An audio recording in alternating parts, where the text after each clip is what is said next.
Hi guys, I'm Gaturi and welcome to Tunapika. So today I'm doing something different from the ordinary cooking videos. Since I love baking and I plan on sharing even more baking recipes on here, I thought it would be best I do a sort of home baking 101 video. So essentially I'll take you through equipment that you may need for you to make delicious cakes at home. Karibuni. So first we'll go through the measuring equipment. So baking is a science and an art. Precision is of utmost importance when baking. So when baking, you'll find some recipes are calling for 1 cup sugar, 2 cups flour. So what cups are they talking about? Not the cups for tea. These are the cups they're talking about. They're special cups that are calibrated for those precise measurements. So you can get that are plastic, I've seen others that are metal, others that are beautifully copper made. So whatever cups, these are the cups needed. Other than cups, you'll also need spoons. I know you may have a tablespoon and teaspoon in your kitchen, but don't use those. Use these ones. So again, this came as a set with this, but you can also use metallic ones. So other than the cups and spoons, some measurements come in grams or ounces. So that's where a digital scale comes in handy. This is the one I use for my baking. So yeah, simply that. And then it has 2 modes, shows in grams or in ounces. So yeah, so if you're looking to know, okay, you're looking to buy one of this, I would say go for the cups first. But if you don't mind spending extra, you can get a digital scale also. So that's all you need when it comes to measuring ingredients for baking. So I'm going to take you through now the mixing equipment. Okay. So now the mixing equipment, we'll start with the basic. A wooden spoon and a bowl. All you need is elbow grease and you're good to go. So other than that, you can also use a whisk. This one comes in handy when whipping up eggs. Yeah. A spatula, this one is used when you're folding in. You remember when they tell you fold in the flour? This is perfect, though even a muiko can do the job of folding in. And then now we go to the gadgets. You can use a handheld mixer. So this makes your work so much easier. And if you're lucky or you want to go high end, you can get even a KitchenAid, those stand mixers, you know those ones. Yeah, you can get those ones. That's on my wish list. And then another tool that's also good for mixing cake is a food processor. I know this is the holy grail of the kitchen. Does just about anything. So any of this equipment and tools are perfect when it comes to mixing cake. So now we've mixed our cake. Now, where to bake it? That's next. So now, depending on what you're making, there are various tools and tins you may need. If you're making a bread, a loaf tin would come in handy. If you're making a regular cake, just a regular tin would come in handy. And then if you don't have a tin at home, but you have those aluminium sufurias like these ones can also be used to bake. So don't rush to buy a tin if you're not yet ready to commit to buying one. You can just use your sufuria. Other tins that I like are this one. This is a spring foam tin. It has a false bottom, meaning it detaches. So this one is perfect when you're making things like cheesecake, a no-bake cheesecake. Since you cannot turn it over, you just release the top and you reveal the beautiful cake.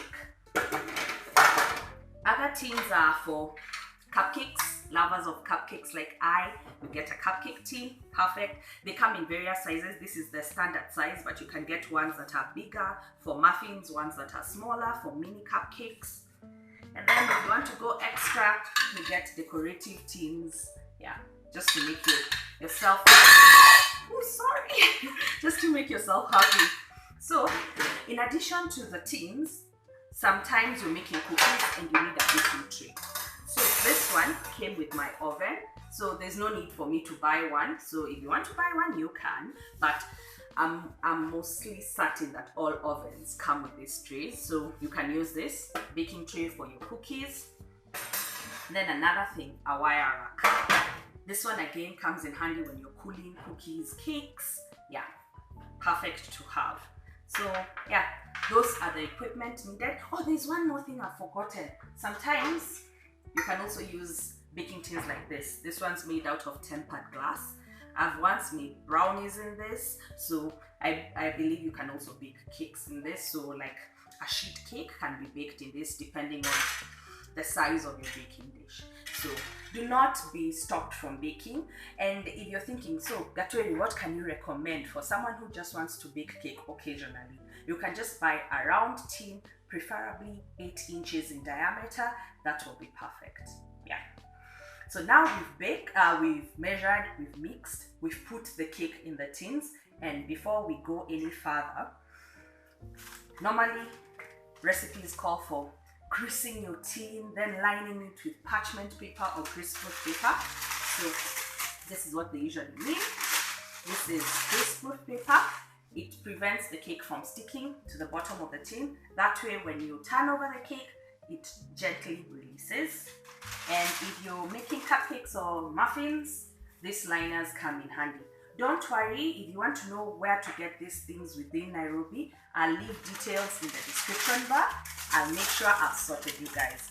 So now our cakes are about to bake in the oven. So you're wondering, okay, I'm using a gas oven. So how do I know that the temperature that I'm working with is the one that has been called for in the recipe? You need a thermometer. So this is what I use. This is the oven thermometer I use. I got it from Vitu Zote. So perfect if you're using a gas oven like I do. And then in addition to a thermometer, you also need a timer. This is where my smartphone comes in handy. You need to time because there are some things with cake, especially things like cookies, even 2 minutes can make or break whatever it is you're baking. So you need to make sure you time. Yeah.